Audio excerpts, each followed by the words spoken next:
પશ્ચિમના લોકો એમ કહે છે અભિપ્રાય એવો છે કે તમારે પરિસ્થિતિને સમસ્યા ન બનાવો, સામનો કરો. એટલે બેયનો અર્થ તો એક જ છે કે જે પરિસ્થિતિ આપણા ઉપર હાવી થઈ જાય છે, પરિસ્થિતિને આપણે સમજી શકતા નથી, એટલે પરિસ્થિતિ છે એ માઇક્રોસ્કોપની જેમ મોટી થઈ જાય છે. ચાહે પરિસ્થિતિનો સામનો કરવો અથવા પરિસ્થિતિને પ્રશ્ન ન બનાવો, બેયની અંદર જે કહેવામાં આવે છે એમાં સાયકોલોજીકલ જે ફેક્ટર છે ને એને દૂર કરવા માટેની વાત છે. એટલે આપણે જનરલ રીતે આપણે એમ માની છીએ પરિસ્થિતિનો સામનો કરવો એટલે લડાઈ કરવી, પરિસ્થિતિનો સામનો કરવો એટલે આપણે જાણે કે એની સાથે લડતા હોય એવું કરવાનું છે. પણ ખરેખર અહીંયા જે સામનાનો જે અર્થ છે એનો અર્થ એટલો જ છે કે એક પરિસ્થિતિ છે અને બીજું એની સામે જેને ઊભા રાખવાના છે ને એ સ્મૃતિ તંત્રને નહીં, ભૂતકાળને નહીં, અનુભવને નહીં, સંસ્કારને નહીં, પણ આપણે જે કોન્શિયસનેસ છે, ભાનનું જે તત્વ છે, દ્રષ્ટાનું જે તત્વ છે. એટલે અત્યારે આ પ્રશ્ન પૂછાય છે અને પ્રશ્નની અંદર આ હાલતું નહોતું, એટલે પરિસ્થિતિ બરાબર નહોતી, તો એ કે પરિસ્થિતિને સમસ્યા ન બનાવો અથવા પરિસ્થિતિનો સામનો કરો. એટલે પરિસ્થિતિને સમસ્યા ન બનાવી એટલે શું થાય? આપણું જે અંતઃકરણ છે એ દુઃખી ન થાય, જે પરિસ્થિતિ છે એનો સ્વીકાર કરે અને જેમ છે એમ સ્વીકાર કરે. એટલે હવે આપણે પરિસ્થિતિનો સામનો કરવાનો જે અર્થ આપણા મગજમાં જે છે એ એવી રીતે છે કે આપણી સામે સમસ્યા છે, પ્રકૃતિ દ્વારા પરિસ્થિતિ, વાતાવરણ, સંજોગ આપણી સામે છે અને આપણે એને જે ફેસ કરી છે એ સ્મૃતિ તંત્ર દ્વારા ફેસ કરી છે. એટલે સ્મૃતિ તંત્ર દ્વારા ફેસ કરી છે એટલે પ્રશ્ન છે વર્તમાનમાં. અત્યારે જે પ્રશ્ન ઉપસ્થિત થયો છે એ વર્તમાનનો પ્રશ્ન છે અને એને ભૂતકાળ છે એ સોલ્વ કરવા જાય છે. સ્મૃતિ તંત્ર છે એ ભૂતકાળ છે અને ભૂતકાળ દ્વારા એ જ્યારે એને સોલ્વ કરવા જાય છે એટલે ભૂતકાળ પોતાનો કલર ચડાવી દે છે અને વર્તમાન શું છે એને સમજી શકતું નથી. એટલે આ વર્તમાન શું છે એને સમજી શકતું નથી, એના માટે વર્તમાનની સામે વર્તમાન મૂકવાનો છે. તો એ કે પરિસ્થિતિ વર્તમાનમાં છે, વાતાવરણ વર્તમાન છે, આર્થિક નુકસાન વર્તમાન છે, કોઈ અપમાન કર્યું છે એ વર્તમાનમાં છે અને એ વર્તમાનની સામે આપણે આ સ્મૃતિ તંત્ર નહીં પણ આપણી અંદરનું જે દ્રષ્ટાનું તત્વ છે એને સામે કરવાનું છે. એટલે હવે એને સામે કરવાનું છે એટલે આપણે સામનો કરવાનો છે. એટલે સામનાનો અર્થ એટલો જ કરવાનો છે કે આ જે પરિસ્થિતિ છે એને આત્માના પ્રકાશ દ્વારા જોવાનો છે. એટલે આત્માના પ્રકાશ દ્વારા જોવાનો છે. એટલે હવે શું થયું? પરિસ્થિતિ છે અને એની સામે આત્મા છે, દ્રષ્ટા છે, હોવાપણું છે, પ્રેઝન્ટ મોમેન્ટ છે. એટલે હવે શું થશે? પ્રશ્ન છે એ પ્રશ્ન ત્યાં લગીન રહે છે કે જ્યાં લગીન આપણી અંદર અંધારું હોય છે. પ્રશ્નનો અર્થ એટલો જ છે કે અંધકાર અને જવાબનો અર્થ એટલો જ કે પ્રકાશ. જ્યારે પ્રશ્નને જોવે એટલે પ્રશ્નને બદલે જવાબ થઈ જાય. પ્રશ્ન જે હોય એ પોતે જવાબ થઈ જાય. એટલે હવે આ જે કોન્શિયસનેસ, દ્રષ્ટા, પ્રેઝન્ટ મોમેન્ટ જ્યારે આ પરિસ્થિતિને, વાતાવરણને જોવે છે એટલે આ આમને સામનો, આ બેનો આમનો સામનો કરવો ને એને પરિસ્થિતિનો સામનો કરવો સામાન્ય અર્થમાં લોકો સમજે છે. એટલે સામનાની અંદર એવું કંઈ નથી કે એમાં શસ્ત્ર લઈને ઊભો છે. પણ સામનાનો અર્થ એમ છે કે પ્રેમની દ્રષ્ટિથી, શાંતિની દ્રષ્ટિથી, આનંદની દ્રષ્ટિથી, દ્રષ્ટાની દ્રષ્ટિથી એ પ્રશ્નને જોવે છે. એટલે એ પ્રશ્નને જ્યારે એવી રીતે જોવે છે તો પ્રશ્ન છે એ પોતાનો જવાબ કહેવા માંડે છે. પ્રશ્ન જે હતો એ પ્રશ્ન પોતાની કથની કહેવા માંડે છે. પ્રશ્નની અંદર જે કન્ટેન્ટ હતા એ આપણી સામે ખુલવા માંડે છે. એટલે પ્રશ્ન જે આપણી સામે ખુલવા માંડે છે એ આપણે સામાન્ય સંદર્ભમાં આપણે એને સામનો કર્યો કહેવાય. પ્રશ્નનો સામનો કરવો એક વસ્તુ એવી હોય છે કે પ્રશ્ન આવે છે અને જે બુદ્ધિ છે ને એ ડરપોક છે. બુદ્ધિ છે પરમાત્માએ બુદ્ધિ એવી રીતે આપેલી હતી કે બાયોલોજીકલ આપણે આપણું શરીરનું રક્ષણ કરી શકીએ એના માટે ડર આપેલો હતો. તો આ જે ડર આપેલો હતો એટલે શું થાય કે એક પશુ એક પંખીને મારવા કોઈ બીજું જાય પશુ પંખી તો એનો પોતાનો બચાવ કરવા માટે ભયની જરૂરિયાત હતી. હવે આ બાયોલોજીકલ ભય છે એ સાયકોલોજીકલ સ્તરે ઢળાઈ ગયો. એટલે આ જે બુદ્ધિ છે એ કોઈ પણ જીવનની કોઈ પણ સમસ્યા આવે છે ત્યારે જે ઓલો બાયોલોજીકલ ભય હતો ને, જે શરીરને બચાવવા માટેનો ભય હતો, એ પાછી અહીંયા સાયકોલોજીકલ રૂપે પ્રગટ થાય છે. એટલે કોઈ પણ પ્રશ્ન જીવનની અંદર આવે ને એટલે પેલો આપણને જે લાગે છે એ ભય છે. એટલે આપણે પ્રશ્નથી ભાગેડું છે. સામાન્ય જે આમ જનતા છે, બધા લોકો જે પ્રશ્ન આવે છે એટલે ડરપોક થઈ જાય છે, પ્રશ્નથી ડરે છે ને જલ્દી આમાંથી કંઈક બહાર નીકળી જવાય એવું કરવા માંગે છે. એટલે પ્રશ્નનો સામનો કરવો એનો અર્થ એમ છે કે બુદ્ધિની પાર જવું. બુદ્ધિ છે એની અંદર આપણે જીવી છીએ અને બુદ્ધિ છે એ ભયભીત છે. બુદ્ધિના સ્તર ઉપર હોય તો પ્રશ્ન આવશે અને આપણે ડરી જવાના, સામનો નહીં કરી શકીએ. અને આપણે જો પ્રેઝન્ટ મોમેન્ટમાં હોય, આપણે અવેરનેસમાં હોય, દ્રષ્ટાના તત્વમાં હોય, હોવાપણામાં હોય, અને પ્રશ્ન હવે આપણું હોવાપણું ક્યાં થઈ ગયું તો એ કે બુદ્ધિમાં નથી, સ્મૃતિમાં નથી, સંસ્કારમાં નથી, પણ આપણું હોવાપણું છે એ પ્રેઝન્ટ મોમેન્ટમાં, હોવાપણામાં, દ્રષ્ટામાં આપણું જે હોવાપણું હતું એ આમાં આવી ગયું. આમાં આવી ગયું એટલે બુદ્ધિ જે ભય પામતી હતી એને બદલે હવે આ અસ્તિત્વ છે એ પ્રશ્નને જોવે છે, જાણે છે, શાંતિથી, પ્રેમથી, પ્રેમની નજરથી. એટલે આ થયો એનો સામનો. સામનાનો અર્થ શું થયો કે પરિસ્થિતિને પ્રેમની દ્રષ્ટિથી જોવી, પ્રકાશની દ્રષ્ટિથી જોવી. એટલે હવે જે દ્રષ્ટા છે એ પોતાના પ્રકાશથી, પોતાના પ્રેમથી, પૂર્વગ્રહ વગર, તટસ્થતાપૂર્વક એ પ્રશ્નને જોશે. એટલે એ પ્રશ્નને જો એ રીતે જોશે તો એ સામનો કર્યો કહેવાશે સામાન્ય ભાષામાં.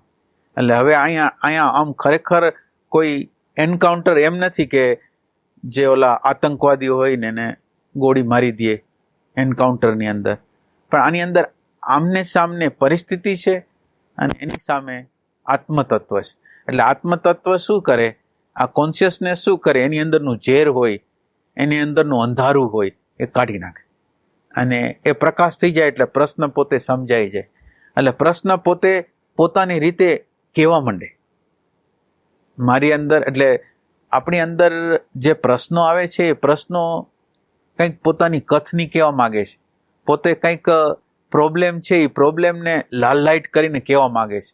એટલે જીવનની અંદર ક્યારેય કોઈ પ્રસંગ બન્યો હોય, અપમાનનો પ્રસંગ બન્યો હોય, માનહાનિનો પ્રસંગ બન્યો હોય, આર્થિક નુકસાન, એટલે અડધી કલાકે એ આપણને સ્ટ્રાઇક કરે.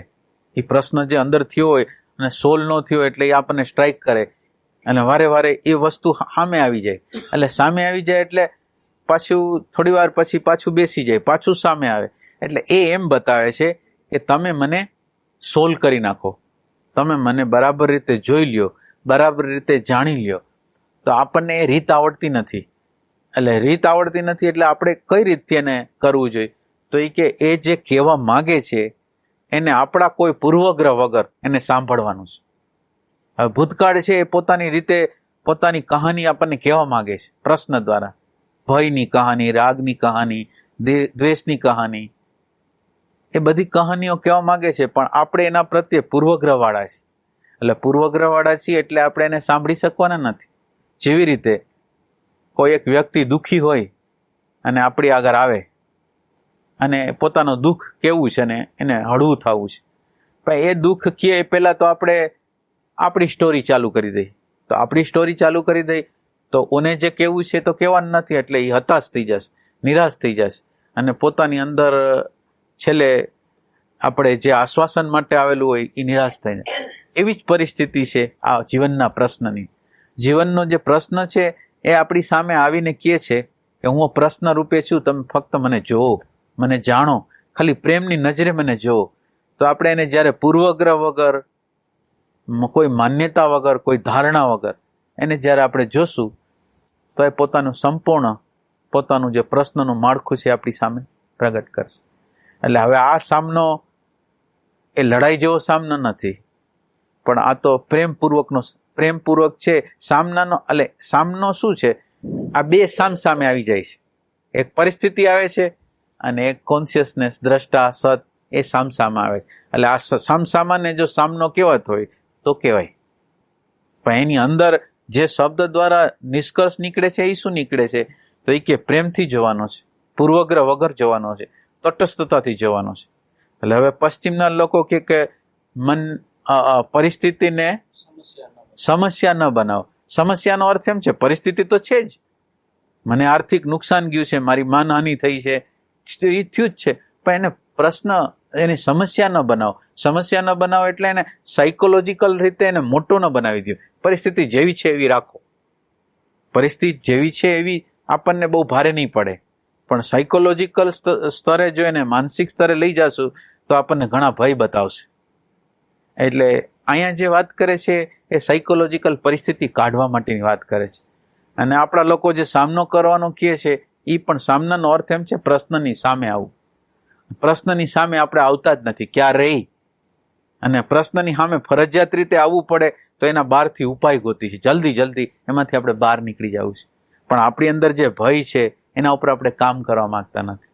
એટલે જે સામનો જે કહે છે, શબ્દ વાપરે છે, એનો અર્થ એમ છે પરિસ્થિતિ અને આત્મા, પરિસ્થિતિ અને દ્રષ્ટા, પરિસ્થિતિ અને હોવાપણું સામે ટકરાય છે, સામે આવે છે. અને આ પ્રકાશ છે, આ સત છે, આ વર્તમાન ક્ષણ છે, આ દ્રષ્ટા છે, અવેરનેસ છે, તો એની અંદર પ્રકાશ છે અને એ પ્રશ્નની સામે જોયે છે. એટલે પ્રશ્ન પોતે ખુલી જાય છે, સમસ્યાનો ઉકેલ થઈ જાય છે, સાયકોલોજીકલ જે કંઈ હતું એ બધું હટી જાય છે, અને જે છે જેવું છે પરિસ્થિતિ એનો સ્વીકાર થઈ જાય છે. એ સેન્સમાં એ કહેવા માંગે છે. એટલે બેયનો જે અર્થ છે એ બેયનો અર્થ કહેવાનો સરખો જ છે.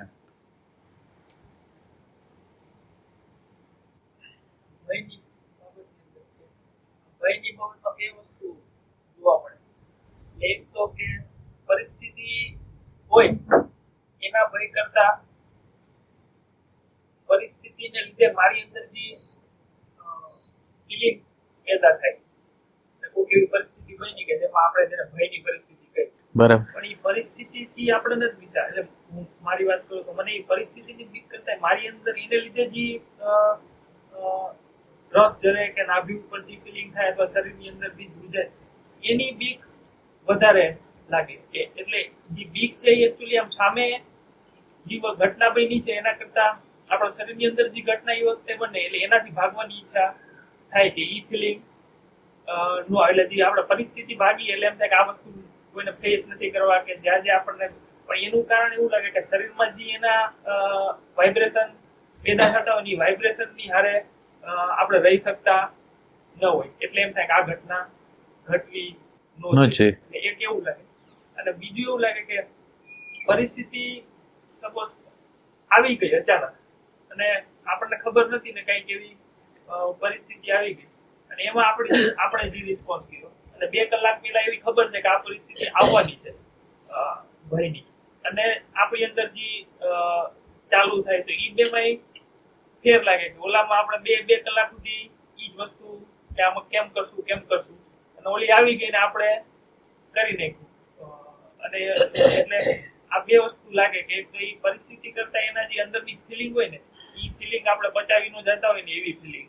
એટલે એવું એટલે હવે આપણને જે ભય થાય છે, હવે જે પ્રકારનો ભય થયો આપણને, એની અંદર ફિલિંગ પછી આવશે.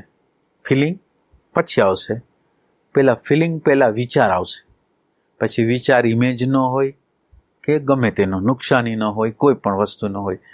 તો આ ફિલિંગ પહેલા જે વસ્તુ છે ને એને આપણે પકડી લેવાની છે. ફિલિંગ્સ તો પરિણામ છે. જે હોર્મોન્સનું જે આપણી અંદર જરવાનું જે છે, હોર્મોન્સ અમુક પ્રકારે નેગેટિવ પોઝિટિવ જે રીતે જરે છે, એ બધાય જરવાનું કારણ તો પેલો વિચાર છે. અને વિચાર જે છે એ જેવા વિચાર સાથે આપણે તાદાત્મ્ય થયા એટલે એવા એવા પ્રકારના હોર્મોન્સ આપણી અંદર ઝરવા માંડે. તો હવે આપણે શું કરવું જોઈએ? હવે જે ફિલિંગ્સ આવે છે એ પહેલા એવી શું સમસ્યા છે કે જેથી આ પ્રકારનું મારી અંદર નાભીની અંદર કે એવા પ્રકારનું અમુક પર્ટિક્યુલર ફિલિંગ થાય છે? તો એ ફિલિંગના કારણને આપણે ગોતવું જોઈએ કે આ કારણ શું છે. અને કારણની સામે આપણે ઊભા રહેશું તો એમ લાગશે કે કંઈ પરિસ્થિતિ કંઈ એવી તો નથી. એટલે આપણે જ્યારે એ પ્રકાશ દ્વારા જોશું ત્યારે આપણને એમ લાગશે કે આટલું બધું આપણે જે ભય પામી છે એવું તો નથી જ. તો આપણે પેલું જે ગોતવાનું છે એ શું છે? તો એ કે આ પરિસ્થિતિ આવી અને એ પરિસ્થિતિમાં કયો અજ્ઞાત, અચેતન અથવા સબકોન્શિયસનો વિચાર હતો કે જે વિચારે આપણને આ હોર્મોન્સને જરાવ્યા અંદર. તો આપણે એને ગોતવું જોઈએ. અને કે હવે શું અંદર થાય છે? ઇમેજને પકડેલી છે, કંઈ નુકસાનને પકડેલું છે, કોને પકડેલું છે? એને પેલા પ્રશ્નના મૂળમાં જવા માંગી છે. એટલે પ્રશ્નના જો મૂળમાં આપણે જાય ને અને શાંત રહીને પરિસ્થિતિને આપણે જોઈને તો આપણને ખ્યાલ આવશે કે આ પરિસ્થિતિ જેવી અત્યારે સાયકોલોજીકલ સ્તર ઉપર આપણે લીધી છે એવી એ નથી એમ. એટલે જે પકડવાનું નથી બનતું એ શું છે? ક્યાં કારણસર બને છે ને એ આપણને ખ્યાલ નથી આવતો. જે કારણસર બને છે ને એનો આપણને ખ્યાલ નથી.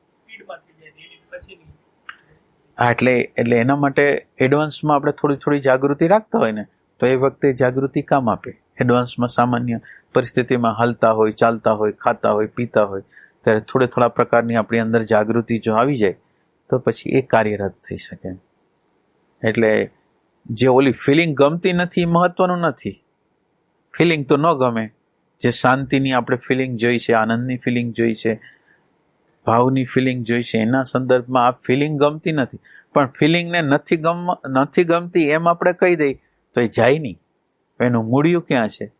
એ મૂળને આપણે તપાસવું જોઈએ કે અચેતનમાં એવો કયો પોઈન્ટ છે કે એ પોઈન્ટ દબાય છે અને હું એની સાથે તાદાત્મ્ય કરીને આ પ્રકારની ફિલિંગ્સ થાય છે. એ આપણે થોડી વધારે જાગૃતિ કરી અને એને ગોતવું જોઈએ.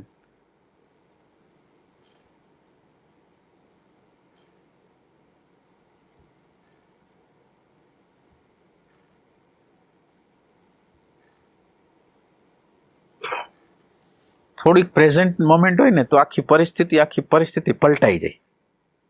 જે પરિસ્થિતિમાં આપણને ભય લાગતો હોય ને એ જ પરિસ્થિતિ હાવ ભય વગરની થઈ જાય. એટલે આપણી ચેતનાનું જે સ્તર છે ને થોડુંક ઊંચું લઈ જાય ને એટલે થોડોક સેપરેટ થઈ જાય. અને એ સેપરેટનો જો આપણે પ્રકાશ કરી શકીએ ને તો એ પરિસ્થિતિ આવે. આપણને એમ લાગે તો આ કલ્પના જ છે, આ ભય છે એ કલ્પના સિવાય કાંઈ નથી એવું લાગે. અને આપણને જે ભયનો જે બોજાથી આપણે દબાઈ ગયેલા હોય આપણે બહાર નીકળી જાય.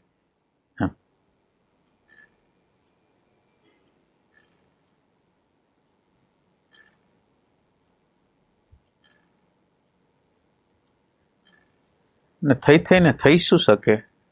આપણી ઇજ્જત જાય ને વધારે ભગવાન જેવો પૈસો જાય.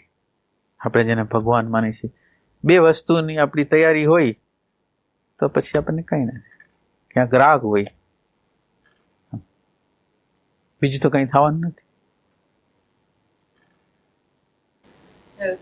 એવું થાય કે જે ધાર્યું હોય એના કરતા 1000મો ભાગનું પરિણામ હોય પણ તો બીજી વાર પાછું એમને જ રહીએ છે એમ. એટલે એમાં શું થાય? ચેતનાનું સ્તર આપણે ફેરવવાનું છે. આપણે અંદરનું જે ચેતનાનું જે સ્તર છે અને આ ચેતનાનું સ્તર છે એ આઈડેન્ટિફિકેશન જ્યાં લગીન કરશું ત્યાં લગીન એનું સ્તર નહીં પડે. પણ એનાથી આપણે જુદા પડશું ને તો એ સ્તર બદલાઈ જશે. એટલે જીવનમાં જે પ્રેમની જરૂરિયાત આપણે કહી છે ને કે પ્રેમની જરૂરિયાત છે, તો મારી અંદરનો ભય છે અને મારે કાઢવો છે એવો અંદરનો પ્રેમ જાગે તો પછી આપણે એના માટેના સાધનો અપનાવી. પણ એવો બધો પ્રેમ જાગતો નથી કે આ પ્રશ્નને સુલઝાવી નાખું હંમેશને માટે. એવો પ્રેમ નથી જાગતો. એટલે એ પ્રશ્ન તો બાળપણનો પ્રશ્ન હોય ને એ ગઢપણમાં ને મરી જાય ત્યાં લગીને સાથે લઈ જાય. પણ એનો ઉકેલ કોઈ કરતું નથી.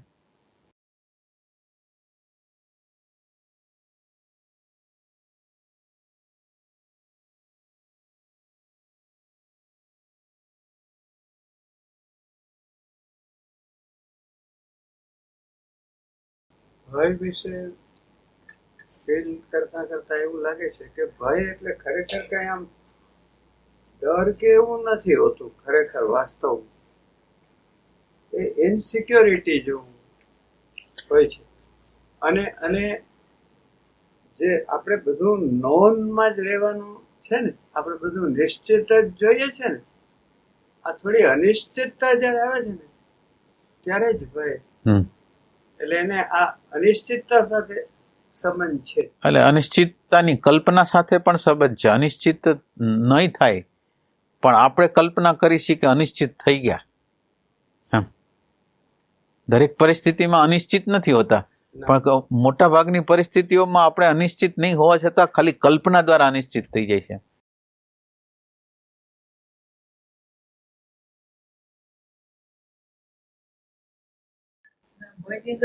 ડિસપ્રોપોર્શન જેવું લાગે. એટલે જનરલી એમ કે તમે કઈક ભય માપવાનું આપણી આગળ સાધન હોય કે ભાઈ આ એક ઘટના બની અને એને લીધે કોઈ વ્યક્તિની અંદર ભય પેદા થયો, તો ઘટનાની ડેન્સિટી આટલી હતી તો એ પ્રમાણે આટલો ભય પેદા થવો જોઈએ.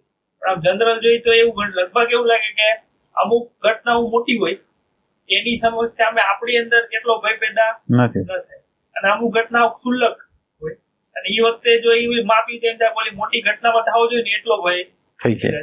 એટલે એમ કે ઈ બે વચ્ચેનું પ્રમાણમાં ભયમાં, એટલે કદાચ બધા ઇમોશનમાં પણ પ્રમાણમાં ન રહે. નાની વસ્તુ આપણને બહુ ભયભીત કરી જાય. એટલે એ જે વસ્તુ છે ને એને આપણા આમ આપણા ભૂતકાળ સાથે બહુ સંબંધિત છે. નાનપણથી માંડીને જે પ્રકારના ઉછેરો થયા હોય ને, જે ઊંડાણમાં ઘૂસી ગયું હોય ને, એ બધા એના ઉપર આધાર છે. એટલે અત્યારની પરિસ્થિતિ એના માટે જવાબદાર નથી, પણ કાલે ભૂતકાળ દ્વારા આપણે એની કેવી મૂલવણી કરેલી છે ને એ એના માટે જવાબદાર છે. એમ એટલે કોઈને જે પરિસ્થિતિ કાંઈક ક્ષુલ્લક લાગતી હોય બીજા લોકોને, એ આપણને મોટી બધી લાગતી હોય, અને આપણી આગળ મોટી પરિસ્થિતિ હોય એને બધાને મોટી લાગતી હોય, આપણને કાંઈ ના લાગતી હોય. એટલે એ છે ને અંદરની આપણું સંસ્કારનું માળખું, માન્યતાનું માળખું, ધારણાનું માળખું કેવી રીતે વર્ક કરે છે એના ઉપર હોય છે.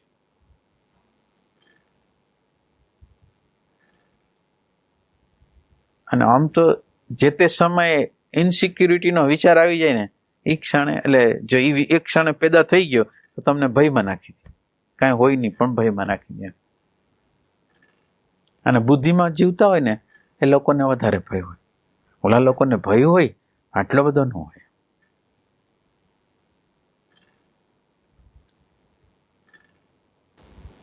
એમાં એવું ખરું કે એક ઘટના તમે ભયભીત થયા જાગૃતિ વગર, એમાં જે થવાનું હતું એટલે એનો ખાંચો ઊંડો પડે એટલે બીજી વાર એ ઘટના આવે તો ઝડપથી તમે એ વસ્તુની અંદર ઇન્વોલ્વ થઈ જાય. હા એ ખરું.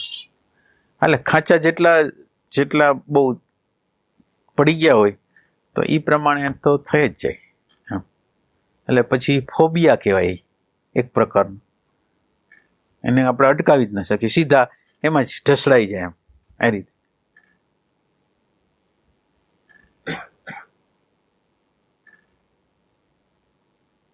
એટલે મનની પોતાનું મૂલ્યાંકન હોય છે. જે તે પરિસ્થિતિ પ્રત્યેનું મનનું મૂલ્યાંકન હોય છે.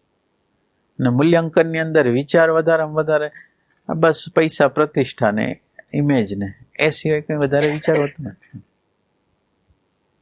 અને એટલે એક પ્રકારનું મૃત્યુ. એમ અંતિમ રીતે જોઈએ તો મૃત્યુ. ઇમેજ જાય એ મૃત્યુ કહેવાય આપણું. પૈસા જાય એ એક પ્રકારનું આપણું મૃત્યુ કહેવાય.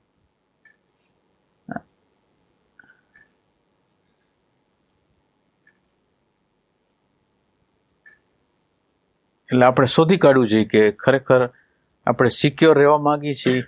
એ સિક્યોર છીએ ખરા? આપણે સલામત છીએ ખરા? ક્યાં પરિસ્થિતિમાં ક્યારે શું બની જશે આપણે સલામતીમાં છીએ? ભલે પૈસાની વ્યવસ્થા કરી, મકાનની વ્યવસ્થા કરી, આપણા સગા સંબંધીઓ આજુબાજુ મદદ કરે એની વ્યવસ્થા કરી, પણ છતાં આપણને એવું લાગે કે આપણે સલામત છીએ? આપણે સલામત નથી. ગમે તે ક્ષણે ગમે તે ઘટના ઘટી શકે. કોઈ પણ રોગ થઈ શકે, એક્સિડન્ટ આવી શકે, કોઈ નુકસાન, જે આર્થિક રીતે નુકસાન વહી જઈ શકે. એટલે સલામતી નામની વસ્તુ આ પ્રકૃતિમાં નથી, અને જે પ્રકૃતિમાં નથી એ વસ્તુને આપણે ગોતી છે. એટલે અશક્ય વસ્તુની ડિમાન્ડ છે, અને એ અશક્ય વસ્તુ છે એ આપણને સતત રીતે ભય પેદા કરે છે. એટલે આપણે ગોતવું જોઈએ કાકા એક વખત આ મૃત્યુને, જે પ્રકારના મૃત્યુઓ છે એ બધાનો વિચાર કરી લેવો જોઈએ કે શું થઈને શું થવાનું છે. અને કોઈ એવું તત્વ છે કે હાવ નિશ્ચિત હોય એવું તત્વ છે, આપણા અંદરના પ્રેમથી ગોતવું જોઈએ કે ખરેખર એવી કોઈ વસ્તુ છે. અને અસલામતીમાં રહેવા માટેની આપણું અંતઃકરણ તૈયાર થઈ જાય તો હંમેશા સલામતી મળ્યા રાખે, અને હંમેશા સિક્યુરિટી ગોતવા માટે પ્રયત્ન કરે, હંમેશા ભયભીત રહી. ગમે એવી અસલામતી હોય મને કંઈ વાંધો નથી.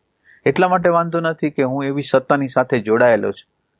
એવી સત્તા છે કે એ સત્તા છે એ શાશ્વત સત્તા છે, એ પરમાત્મા છે એમ માની આપણે. તો એવી સત્તા સાથે જે લોકો જોડાયેલા હોય ને એ લોકોને ભય ઓછા થઈ જાય. એટલે શ્રદ્ધાનું જે ફેક્ટર જેની અંદર વધારે હોય ને એ લોકો વિચાર ન કરે. આમ જેવો વિચાર આવે એવો આમ ઓના તરફ નજર થઈ જાય કે આપણી સાથે એ તત્વ છે એવું, તો એનો ભય પાછો ઓછો થઈ જાય. એટલે એની અંદર શ્રદ્ધા છે એ પણ હિસ્સો ભજવે એમ.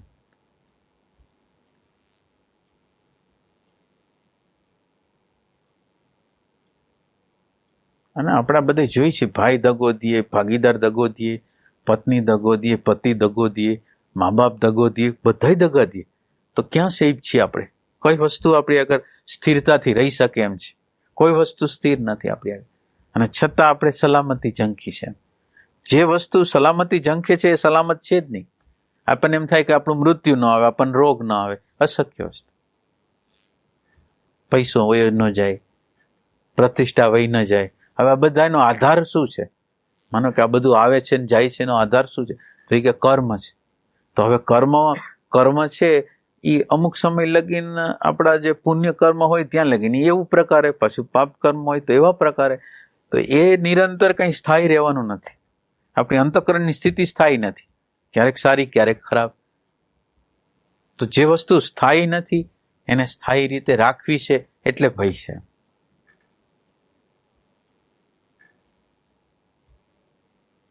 પરિવર્તનશીલ છે ને અપરિવર્તન કરવી છે એટલે ભય છે. અને એ તો શક્ય નથી કે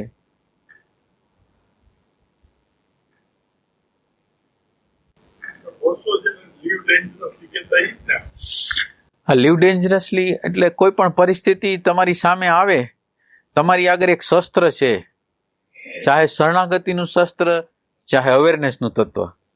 એ તમારી આગળ એ શસ્ત્ર હોય તો તમે હવે ગમે તે પરિસ્થિતિ આવી તો આ બુદ્ધિ જે ભય પેદા કરે છે ને એ બુદ્ધિની જગ્યાથી તમે ઉઠી ગયા. બુદ્ધિ જે છે ને એ જગ્યાથી તમે ઉઠી ગયા, અને જે બુદ્ધિને સત્તા આપે છે ને એ સત્તાની અંદર બેસી ગયા. પછી જ્ઞાન દ્વારા બેસો, ભક્તિ દ્વારા બેસો, કોઈ પણ રીતે બેસો, પણ એટલે એ ભય જતો રહે. અને પછી આપણને એના પ્રમાણો પણ મળે.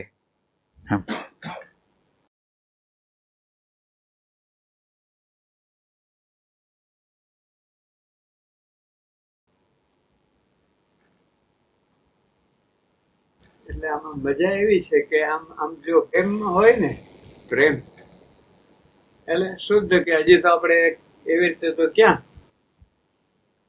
પ્રેમ તૈયાર હોય છે અંજાન પરિસ્થિતિમાં જવા. એવું પ્રેમ છે, એટલે પ્રેમ છે એ અપરિચિતમાં જવા રાજી નથી. હા, અને પ્રેમ જે જવા તત્પર છે ને તો એ શોધ કરે છે કે એવું કયું તત્વ છે. એ પ્રેમ છે ને એ શોધ કરે છે કે એવું કયું તત્વ છે કે જેની અંદર ખરેખર નિર્ભયતા છે, ભય નથી. તો એ પ્રેમ છે એ શોધી કાઢે એમ. એટલે પ્રેમનું તત્વ ઓછું પડે છે આપણામાં. તો વ્યક્તિ પ્રત્યે કે કોઈ સંત પ્રત્યે પણ પ્રેમ હોય ને, હા, તો હા, અનનોન નો એટલો ભય નથી લાગતો, કારણ કે આખી વસ્તુ જ મેં લઈ અનનોન ને અનનોએબલ છે. આમ પ્રેમ આમ એમાં કોઈ ખ્યાલ નથી એવો કે આમ હોવું જોઈએ ને આમ ન હોવું જોઈએ. જો પ્રેમ હોય તો એટલે એની તો તૈયારી જ છે. એને તો નવું એટલે લિમિટેડ દ્રષ્ટિકોણ છે, અને કોઈ અણુ પરમાણુના કોઈ એવા મટીરિયલને આપણે એક એવા મેટરને, સ્થૂલ દ્રવ્યને, સ્થૂલ એટલે જે મેટર હોય ને એવાને આપણે ચીટકી ગયા હોય ને એટલે ભય ગમે તે રીતે પછી માન્યતાને વળગા હોય તો ભલે, વિચારને વળગા હોય તો ભલે, સિદ્ધાંતને વળગા હોય તો ભલે, બહારના સ્થૂલ પદાર્થને વળગા હોય તો પણ ભલે, પણ કોઈ પણ મેટર હોય ને એને આપણે વળગી જાય ને એટલે ભય નામની વસ્તુ પેદા થાય. કોઈ મટીરિયલ વસ્તુ છે, ભૌતિક વસ્તુ છે, પછી ભલે સૂક્ષ્મ હોય કે સ્થૂલ હોય, પણ એ કોઈ પણ વસ્તુને આપણે વળગી પડીએ એટલે ભય આપણો પીછો કરે. હા,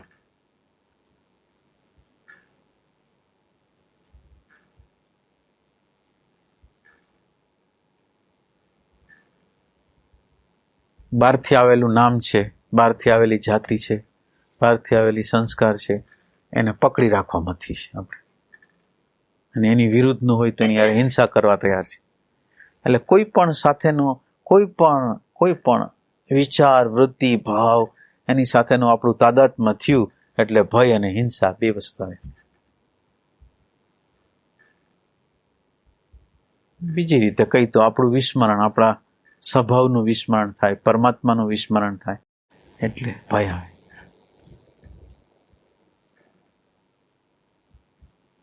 વિચાર આગળ તો ભય સિવાય બીજું શું છે? વિચાર છે એની આગળ ભય સિવાય કાંઈ નથી. અને એ વિચારના ઇન્સ્ટ્રુમેન્ટ ઉપર આપણને એવું નથી લાગતું કે આ વિચાર છે એ આપણો દુશ્મન છે. આપણને એવું લાગે છે કે બહારના લોકો આપણા દુશ્મન છે, એ પ્રતિકૂળતા, એ આપણી ટીકા કરે છે, એ આ કરે છે. પણ આ જે વિચાર, વૃત્તિ, ભાવ, આ બધી વસ્તુ એવી છે ને નિરંતર રીતે ટોર્ચર કરે છે અને આપણને ખબર પડતી નથી. જેમાં કોઈ આપણે લશ્કરનો કોઈ જાસૂસ હોય અને જાસૂસ બીજા લશ્કરના માહિતી લેવા માટે કેમ અંદર ઘૂસી ગયો હોય, એનો પાર્ટ અને પાર્સલ થઈ ગયો હોય, એ રીતે વિચાર છે એ જાણો આપણે પાર્ટ ને પાર્સલ એ આપણો જ છે એમ આપણે માનીએ છીએ. અને એ આપણો માની છીએ એટલે આપણને એના ઉપર શક નથી જતો. શક જાય તો બીજા લોકો ઉપર, શંકા જાય તો બીજા લોકો ઉપર, પણ એમ વિચાર નથી આવતો કે આપણને હેરાન કરનાર આપણો અહંકાર, આપણી માન્યતા, આપણો વિચાર, આપણો ભાવ, એ આપણને હેરાન કરે છે.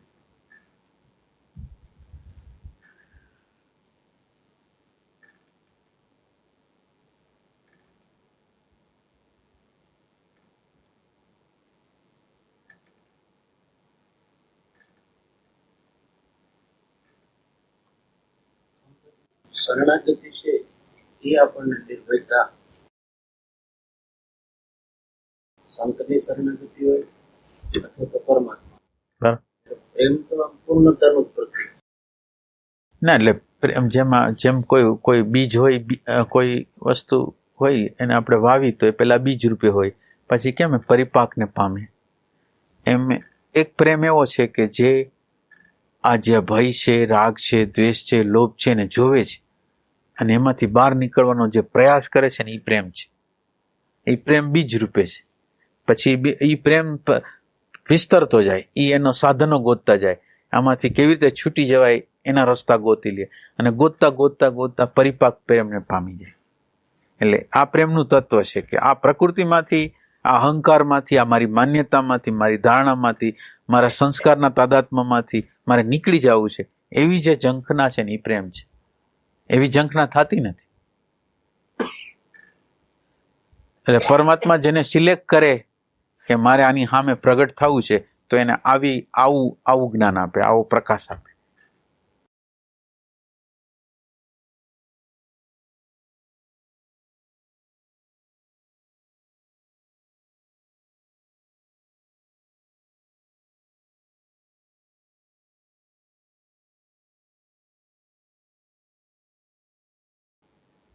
એમાં વ્યસ્તતા જે છે ને, જીવનની જે વ્યસ્તતા છે ને, તોડવાની પ્રક્રિયા જેટલી આપણે કરી શકીએ ને, જીવનની વ્યસ્તતા, જીવન જે વ્યસ્ત છે ને એ ડેટાઓ દ્વારા વ્યસ્ત છે.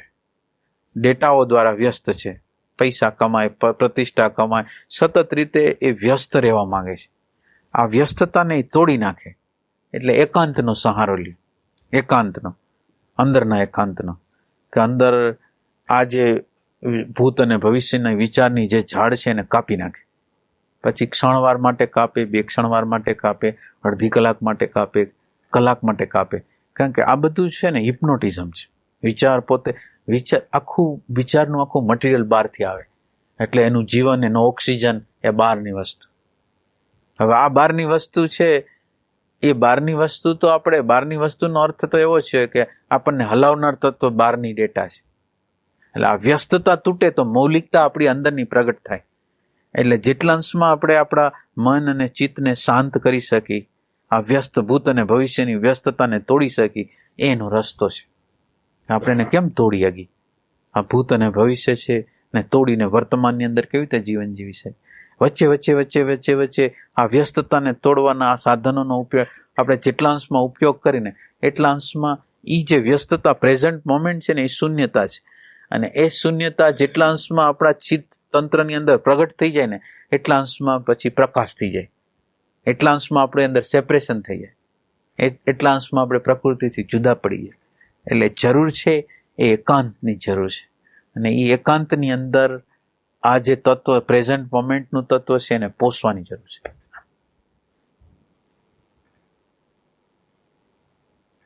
આપણે કોઈને કોઈ ક્રિયા પ્રક્રિયાઓ કઈ ને કઈ કર્યા જ રાખી. સગાને મળી, સંબંધીને મળી, શિબિર કરી, ફલાણું કરી, ધર્મની અંદર હોય તો ધર્મના ઉત્સવની અંદર જાય, પણ કોઈ રીતે આપણા ખાલીપાને છાવરવા માંગી છે, ખોટે ખોટી વાતો કરવા માંગી છે, ખોટે ખોટો વ્યવહાર કરવા માંગી છે. તો કે શું કામ એને? તો કે અંદરથી ખાલી છે. અને આ ખાલીપણાનો જે સાક્ષાત્કાર આપણને થયો નથી, ખાલીપણાનો સાક્ષાત્કાર થયો નથી એટલે આપણે જે કર્મ કરી છે એને સત્ય ઠેરાવી છે. આ સત્ય છે, હું જે કર્મ કરું છું એ સત્ય છે. અંધારું એટલું બધું હોય ને બીજાને દેખાતું હોય કે અસત્ય છે, પણ આપણે એની સાથે એટલા બધા નજીકથી જોઈન્ટ થઈ ગયા હોય ને કે આપણને દેખાય જ નહીં કે આ ખોટી વસ્તુ છે. એટલે જરૂર જે છે ને એ સેપરેશનની જરૂર છે, જુદાઈની જરૂર છે. જેવું સેપરેશન થાય ને, મારું મન છે, હું મન રૂપે છું, મારું મન છે એમ આપણે કહીને એટલે સેપરેશન તટસ્થતા ન રહે. પણ જ્યારે મનને અહંકારને આપણાથી સેપરેટ તરીકે જોઈને ત્યારે જુદાઈ ઉત્પન્ન થાય, ત્યારે તટસ્થતા ઉત્પન્ન થાય, ત્યારે આપણને ખબર પડે કે ઓહો આ તો ભૂલ છે.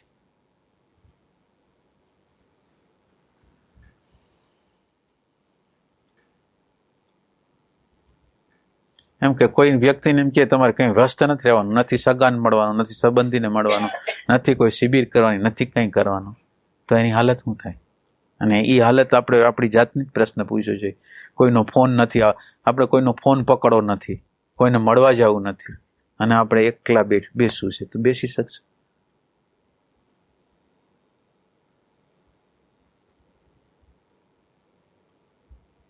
એટલે એ ખાલીપો છે એનો સાક્ષાત્કાર નથી થતો. આપણે ખાલી હોવા છતાંય આપણને આપણા ખાલીપાનો સાક્ષાત્કાર ક્યારેય થતો નથી. આપણને એમ લાગે કે આપણે સારી પ્રવૃત્તિ કરી છે, ઓને મદદ કરી છે, ઓને મદદ કરી, આપણી જાતને જ મદદ નથી કરતા.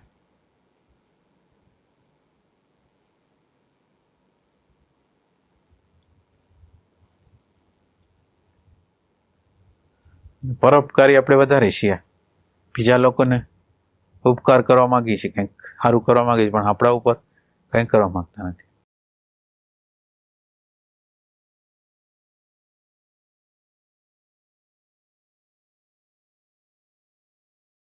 અને અંધકારનો પ્રભાવ છે, આપણી અંદર અંધારું છે એનો પ્રભાવ છે. જે આપણે કરીને એ બધું રાઈટ હોય અને બીજા જે કરે ને એ બધું ખોટું હોય. હા, આ અંધારાનો સ્વભાવ.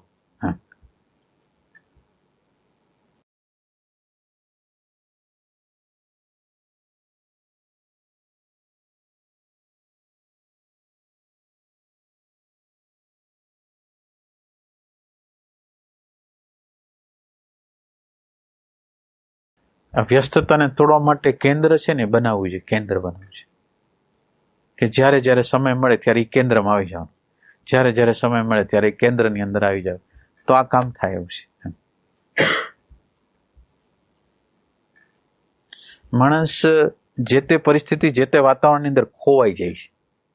જ્યાં ગયો મિત્રની હારે ગયો તો મિત્ર હારે ખોવાઈ ગયો, છાપું વાંચવા બેઠો તો છાપામાં ખોવાઈ ગયો, કોઈ ફંક્શનમાં ગયો તો એના અંદર ખોવાઈ ગયો.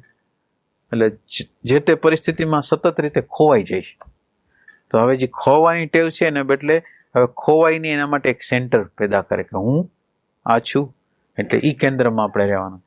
જેટલા અંશે એ કેન્દ્રમાં આપણે જીવશું એટલા અંશમાં આપણી અંદર સેપરેશન આવશે. એટલે જે તે વાતાવરણના પ્રભાવમાંથી આપણે નીકળી શકશું. નગર જે વાતાવરણ આવ્યું એ વાતાવરણની આપણે એકાકાર થઈ.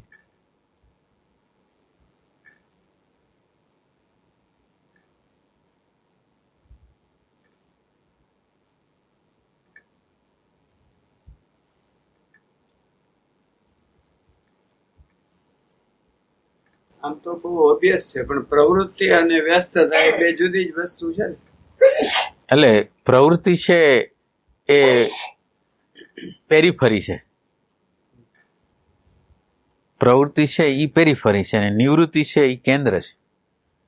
એટલે એક વ્હીલ છે એ હાવ સ્થિર છે, એક જગ્યા છે એ સ્થિર છે અને સ્થિરની સામે પેરીફરીની અંદર પ્રક્રિયાઓ થઈ રહી છે. એટલે આપણે અત્યારે કેન્દ્ર નથી રહ્યા, પેરીફરી બની ગયા છે. કર્મેન્દ્રિય બની ગયા, મન બની ગયા, બુદ્ધિ બની ગયા, ચિત્ત બની ગયા, અહંકાર બની ગયા, સંસ્કાર બની ગયા, માન્યતા બની ગયા. એટલે પેરીફરી આપણે છીએ ને સેન્ટરને ભૂલી ગયા છે. નકર બે સાથે સાથે જ હોય અને કોઈ એનો વિરોધ નથી. માનો કે વ્યવહારનો અને આપણા જે સ્થિર તત્વ છે એનો કોઈ વિરોધ નથી.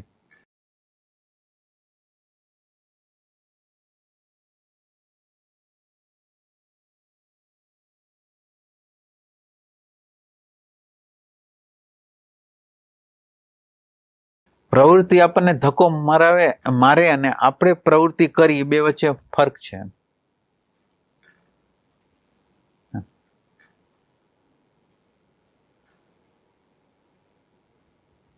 એટલે વ્યસ્તતા માનસિક બાબત છે ને. વ્યસ્તતા માનસિક બાબત જ છે. વ્યસ્ત ન રહીએ એટલે એનો ખાલી પોછો તો થાય. માનો કે એ વ્યસ્ત ન રહીએ, તમે અડધી કલાક કાંઈ છાપું ન લ્યો, ટીવી ન લ્યો, કાંઈ ના લ્યો, તો તમને શું થાય જોવો તમે. એટલે એ કંઈ ને કંઈ ગોતે, ઓલી વસ્તુ એટલે ખોવાઈ જવા માંગે છે. એટલે એને પોતાનું ચિત્ર પોતાની સામે ના આવે એના માટેના સતત રીતે પ્રયાસ કરે છે.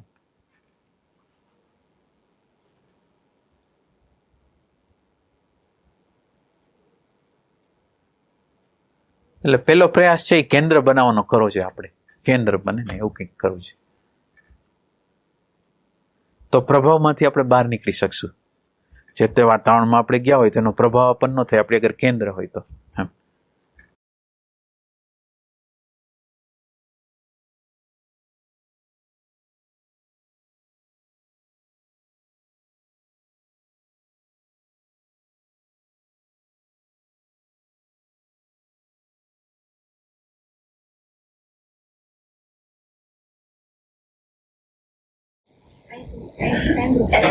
ઘણી વાર ઘરે જઈને વાત કરી પોતાની અંદર કોઈ પણ વિષયની અંદર જઈ આપણે ખુદના સ્વભાવ તો છેલ્લે આમ લગભગ જયારે આમ કર્યું છે ત્યારે અંદરથી એવું આવે કે આપણે કંઈક કરી શકીએ એમ. એટલે છેલ્લું રિઝલ્ટ આમ અમુક સ્ટેપ સુધી અંદર જાય ને કે પછી આવું થાય, તો પછી આનું પછી આમ થાય. તો છેલ્લે મારી અંદર એવું આવે કે આગળ કાંઈ ન થઈ શકે. એટલે એક સ્ટોપ આવી જાય કે આનાથી આગળ હું ન જઈ શકું. એટલે આમાં ભગવાન મને આટલે સુધી સત્સંગ સુધી ભગવાન લાવે મારે નથી. એટલે જે કંઈ કરું છું એ બધું સામેથી પરમાત્માની ઈચ્છાથી થાય છે. મારી તો કોઈ આમ તાકાત નથી, સાચી ઈચ્છા નથી. તો આગળ કઈ પણ જગ્યાએ જાતી હો કે વિચારતી હો ને તો અંદર એમ થાય કે આ તમારી બુદ્ધિ થી હું આન્સર આપું છું, આમ કાંઈ પણ. બાકી કોઈ પણ જગ્યાએ સાચી રીતે જો પહોંચીએ, કમ્પેરેટિવલી ઓથેન્ટિક રીતે પહોંચીએ તો જવાબ એવો આપે કે હું કાંઈ ન કરી શકું. તો એ શું મારી છટકબારી છે કાંઈ ન કરવા માટેની? એટલે મને એવું થઈ જાય કે હું વર્તમાનમાં ન રહી શકું, હું મારી રીતે જાગૃતિમાં ન રહી શકું. હું મંત્ર બોલું છું તો મંત્ર બોલું તો એટલે હું કંઈ કરી ન શકું. એટલે એ જો થાય તો પરમાત્માની કૃપાથી થાય. પણ મને એમ થાય કે હું આમ કરું કે સત્સંગમાં વાત થઈ છે તો પછી જે વખતે જે વાત થઈ હોય એનું થોડુંક ઇનિશિયેશન વધારે. અત્યારે સપોઝ તમે કેન્દ્રની વાત કરી તો 2 દિવસ કેન્દ્ર મનમાં વધારે લે. તમે ક્યારેક પૈસાની વાત કરો તો પૈસાનું મનમાં વધારે લે કે આમ આપણે વર્તન કરીએ. પણ પછી જો અંદર જાય ને તો એ વિષયમાં એવું આવી જાય કે તો મને કાયમ એવું લાગે કે હું ક્યાંકથી છટકું છું કંઈક કરવા માટે કે ખબર નથી. એટલે હું કંઈ કરી શકું નહીં એવો વિચાર આવે તો શું થાય? માનો કે હું કંઈ કરી શકતો નથી, મારાથી કંઈ થઈ શકે એવું નથી, સાચી રીતે મને એવો અહેસાસ થાય છે, તો શું થાય? અંદર શું થાય? ખરેખર મને એમ થઈ ગયું કે મારા દ્વારા હું કાંઈ કરીશ તો નહીં થાય, તો શું થશે? ના, એટલે સાચી વસ્તુ હોય તો શું થશે? તો આપણા આંસુ છે ને એ પરમાત્મા માટે વહેશે, શરણાગત થઈ જાય. તો એ જે હવે ખાલી આટલી પ્રક્રિયા છે એ બૌદ્ધિક છે, તો એનો અર્થ એમ છે એને કંઈ કરવાની ઈચ્છા નથી, પણ અંદરથી હવે આમ અસહાય થઈ ગયા તો કોને આપણી અંદરથી પ્રાર્થના નીકળશે, આંસુ નીકળશે. તો આ પ્રાર્થના અને આંસુ છે ને એ કામ કરશે. એટલે પ્રાર્થના ને આંસુ ન નીકળે તો એ બૌદ્ધિક છે. પણ એમાં ના એટલે એ જે એની અંદર એક આંસુ બનાવટી છે અને એક આંસુ સાચા છે. પાછા બનાવટી આંસુ દ્વારા આપણે એવું કરવા માંગીએ છીએ કે આપણું ચિત્ર ઊંચું રાખવા માંગીએ છીએ. આંસુ હાવ બનાવટી હોય, પણ છતાં આપણું ચિત્ર અંદરથી ઓલું હલકું ન પડી જાય એના માટે આપણું રુદન હોય ને એને જસ્ટિફાઈ કરી. તો એટલે રુદનના 2 પ્રકાર છે, એક સાચું રુદન, એક ખોટું રુદન. હવે આપણે કયું રુદન કરી છે?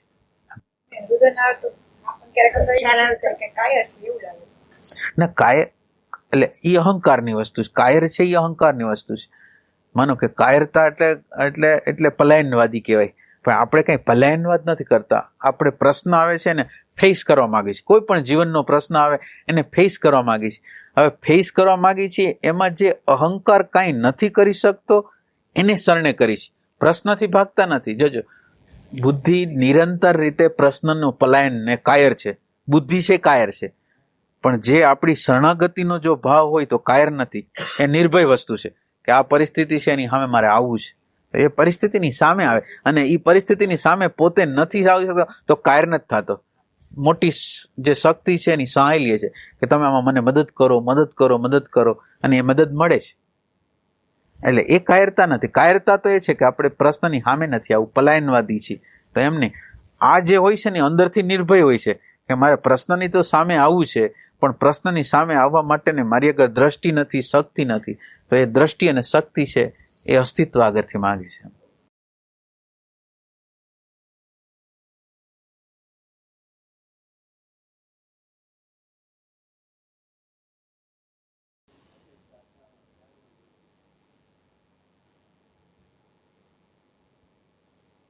ન કરીને જેવા છીએ એવો સ્વીકારીને તો આપણો રસ્તો આગળ જાય. જેવા છીએ નથી, જેવા છીએ આપણે ખરાબ છીએ તો ખરાબ છીએ, જેવા છીએ એવા સ્વીકાર કરીને પછીનો રસ્તો થાય. પણ આપણે અંદરથી કોઈ વસ્તુને પકડેલી હોય કે આ વસ્તુ જો આધ્યાત્મની વસ્તુ જો પકડશું ને તો આપણી જે સંસારની વસ્તુ છૂટી જવાની, અને એ કંઈ છૂટે નહીં એમ કંઈ, પણ છતાં આપણને ડર લાગી જાય. કારણ કે આપણું તો જીવન છે એ સંસારની વસ્તુ જ છે, સંસારની પરિસ્થિતિ છે, સંસારના વિચાર છે. હવે એ જો આપણા હાથમાંથી વહી જાય તો, એટલે આ વહી જાય છે અને આપણને જે દુઃખ થાય છે ને એ આધ્યાત્મ માટે લાયક ન કહેવાય. આધ્યાત્મ માટે લાયક કયો કહેવાય કે મારી અંદર રાગ થાય છે, દ્વેષ થાય છે, લોભ થાય છે, ઘૃણા થાય છે, વિષયો મને ઢળી જાય છે, પણ હું અંદરથી સંમત નથી કે પરમાત્મા હું આમાં વહેવા માંગતો જ નથી, અને અંદરના ભાવથી, અંદરના પ્રેમથી મને એ અણુ પરમાણુ ગમતા જ નથી. તો એ અણુ પરમાણુ ગમતા નથી અને ભલે તમે પ્રકૃતિ તમને દોરી જાય પણ તો તમે જવાબદાર ન ગણાવો, તો પછી હવે પરમાત્મા જવાબદારી લેશે. એટલે એવી વસ્તુ, પણ આપણે અંદરથી આપણને ડર છે કે ક્યાંક આ રસ્તે વયા જશું ને આ બધી વસ્તુ, આ બહાર ફિલ્મ જોવા જાય છે, બધી હરવા ફરવા જાય છે, બધું વહી જશે તો, અને આમાં કંઈ જાતું નથી. અધ્યાત્મનો અર્થ એવું કંઈ નથી. અધ્યાત્મ તો એટલું જ કહે છે કે તમારું અંદરનું મૂલ્યાંકન ખાલી બદલાઈ જાય. બહાર તમે જેવા છો એવા રહ્યો, પણ અંદરનું જે મૂલ્યાંકન છે એ બદલી જાય, એટલું જ કરવા માંગે છે.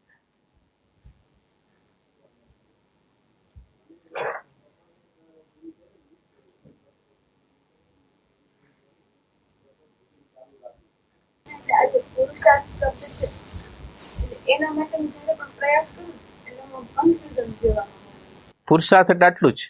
પુરુષાર્થ એટલે બીજું કાંઈ કરતા કાંઈ નહીં.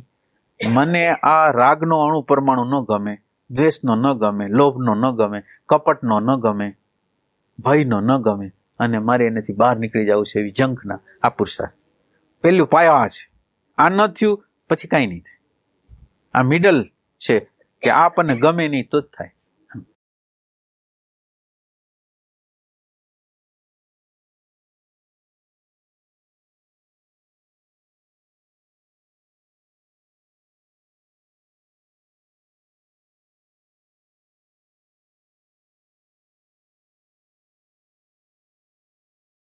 આપણે કરવા કરતા સમજવાનો પ્રયાસ કરવો જોઈએ. જીવનને કંઈ કરવું નથી, આ જીવનને ખાલી સમજવું છે.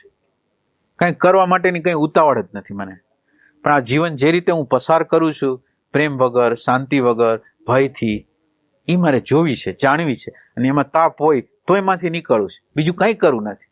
આપણે કંઈ જપ નથી કરવા, તપ નથી કરવા, કંઈ નથી કરવું.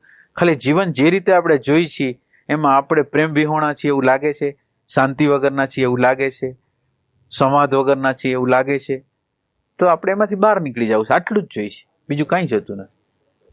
અને આટલું હોય ને એટલે સાધના કોઈ કરવાની જ નથી, સાધના આપોઆપ થાય. સત્સંગના પ્રભાવથી મને પડે છે કે મારી અંદર આ છે. મારું ખુદનું તો હજી કોઈ સંશોધન લગભગ નથી. મારી અંદર જે કંઈ પણ ભાગ છે આ છે, અને એમાંથી નીકળી જવાની જે ઈચ્છા થાય છે એ એક પ્રકારનું કદાચ તમને એટલે પછી ખબર પડે કે આ છે મારી અંદર. જ્યારે પ્રસંગો આવે પ્રસંગે એ ખબર તો પડે કે રાગમાં છું, ક્રોધ છે, આ બધું છે, પણ હવે મારું ખુદનું નથી. તો એમાંથી નીકળવા માટેનો જે કોઈ પણ પ્રયાસ હોય એ બધો ખોટો જ થઈ જાય. એટલે પછી એવો પ્રયાસ કરી કે હવે સીધું તો એની સાથે કાંઈ થતું નથી, તો જાગૃતિમાં રહી કે ક્યારેક માએ કોઈ મંત્ર આપ્યો તો એનો પ્રયાસ અલગ અલગ સમયે અલગ અલગ, એક સરખું નથી થતું. રસોઈ કરતી હોય તો ક્યારેક ટ્રાય કરું કે હું કંઈક ધ્યાન રાખીને રસોઈ કરી શકું, કે ભગવાનને યાદ કરીને રસોઈ કરી શકું. કંઈક બીજું કરતી હોઉં તો એવી રીતે ના, એટલે એની જરૂરિયાત નથી. શું ગમે છે? માનો કે ભૌતિક વસ્તુ ગમે છે, ભૌતિક વિષય ગમે છે, જવાનું. હવે આપણું શું છે કે વસ્તુ કંઈક અંદર જુદી ગમે છે, કરવા જુદું માગી છે. એના કરતાં જે રસ છે, જે રસમાં આપણે પસાર થાય છે ને, એ રસને ખાલી ઓબ્ઝર્વ કરવાનો છે. માનો કે જે વસ્તુમાં આપણે જાય છે કાંઈ વાંધો નથી, કોઈ વાંધો નથી, પણ એ વસ્તુ છે એ આપણને આનંદ આપે છે, સુખ આપે છે, ખાલી એટલું શોધવાનું છે. કરવા માટે ઉત્સુક નથી થવાનું કે નથી જપ કરો, નથી તપ કરવું. એક અન્ડરસ્ટેન્ડિંગ કરવી છે કે હું આ જે જીવન, માનો કે ફિલ્મ જોવા જાઉં છું, ટીવીમાં જાઉં છું, હું બધી વસ્તુને જોઉં છું, અને જોતા જોતા હું એને અનુભવું છું કે આની અંદર ખરેખર મને સુખ મળ્યું કે થાક મળ્યો. આપણે જોવા માંગીએ, તાપ મળ્યો, પરાધીનતાનો અહેસાસ થયો, ગુલામીનો અહેસાસ થયો, એવું આપણે ગોતવા માંગીએ છીએ. હોય તો, ન હોય તો કંઈ નહીં. કંઈ કરવાની કંઈ જરૂર નથી.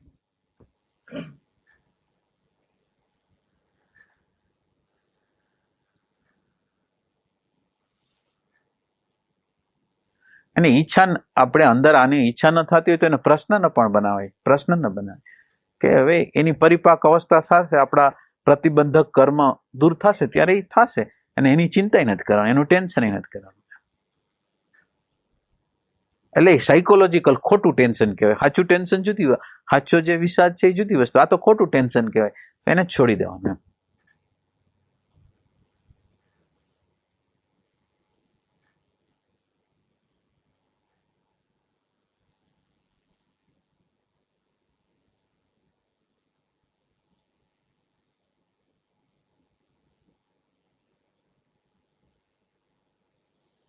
આમ તો બીજું કાંઈ ન કરી શકીએ તો જીવનની અંદર ખાલી આટલું કરીએ કે આધ્યાત્મ કાંઈ જતું નથી.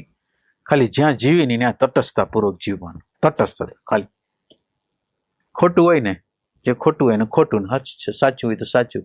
પછી આપણા નજીકના લોકો હોય એ ખોટું કરતા હોય તો એને ખોટું કહેવાનું, અને બીજા લોકો આપણા ઘરની બહારના વ્યક્તિ હોય એ સાચા હોય તો આપણે સાચા કહેવાના. ખાલી આટલું કરીએ કે આધ્યાત્મ એની મેળે આવશે.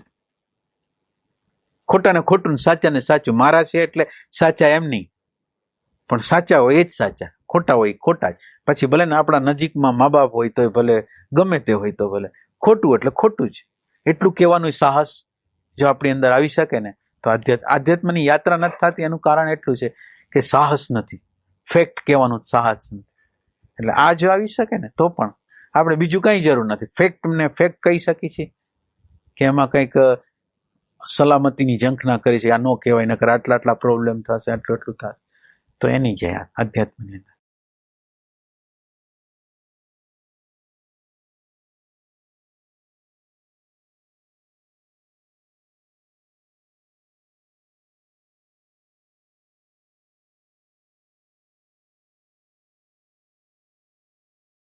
ખોટું હોય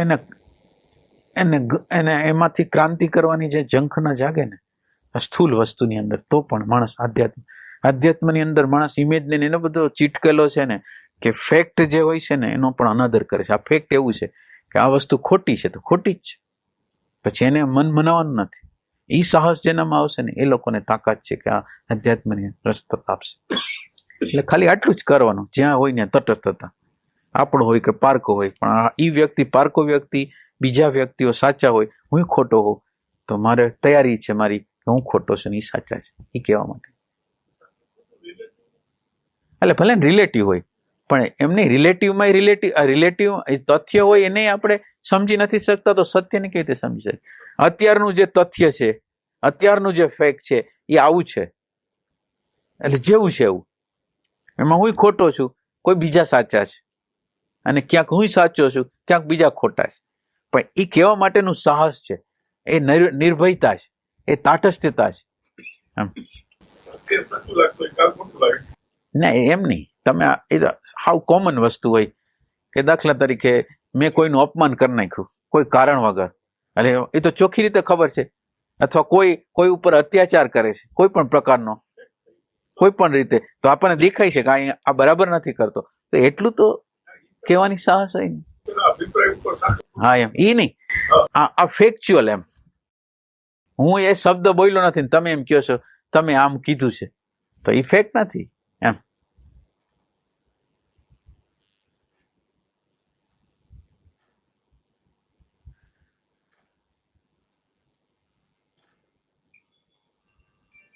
એટલે માણસ આખી જિંદગી ઘરની અંદર અશાંતિ ન થાય ને એના માટે સાચું ખોટું બધું ચલાવી લે છે કે જો આમ બોલશું ને તો આ પ્રશ્ન થાય ઘરમાં, બધું ઝઘડો થશે. પણ આજ ઝઘડો થઈ જતો હોય ને ગમે એવો મોટો, તો હંમેશને માટેનો નિકાલ થઈ જશે. આજ તમે આપણે પ્રશ્નને મુલતવી રાખી છે, આજ નહીં. માનો કે અત્યારે હું જતું કરું એક વસ્તુને, બીજી વસ્તુને, ત્રીજી વસ્તુને, પછી ચોથી વખતે તો બ્લાસ્ટ થવાનું છે. એના કરતા અત્યારે હું એનું કોમ્યુનિકેશન કરી લઉં, એનું કરી લઉં કે આ શું છે, આ મને બરાબર નથી લાગતું, તો એ વસ્તુ છે અંદર જમા નથી થતું એમ. ફેક્ટ જે લોકો કહે છે ને એને અંદર કાંઈ કરતા કાંઈ કોઈ પ્રકારની ઘૃણા નથી રહેતી એમ.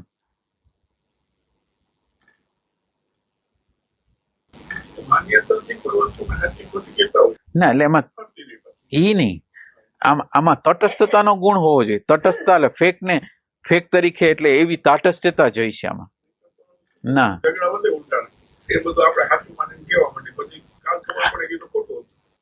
ના એમ નહીં, એમ તો એ જેટલી તાટસ્થતા તમારી અંદર હશે ને એટલું તમને સત્ય દેખાશે એમ. તાટસ્થતા જોઈ, છતાંય ખોટું ફાઇટિંગ કરશે ને તો એને હિંમત આવશે. ભલે આજ ખોટું છે, કાલ ખોટા નહીં ખોટું કહી શકશે. પહેલા તો શું થાય, ખોટું જે હાલે છે, હવે આ વ્યવહારનું હાવ ખોટું જે હાલે છે એમાં હાય હા કરવાની છે.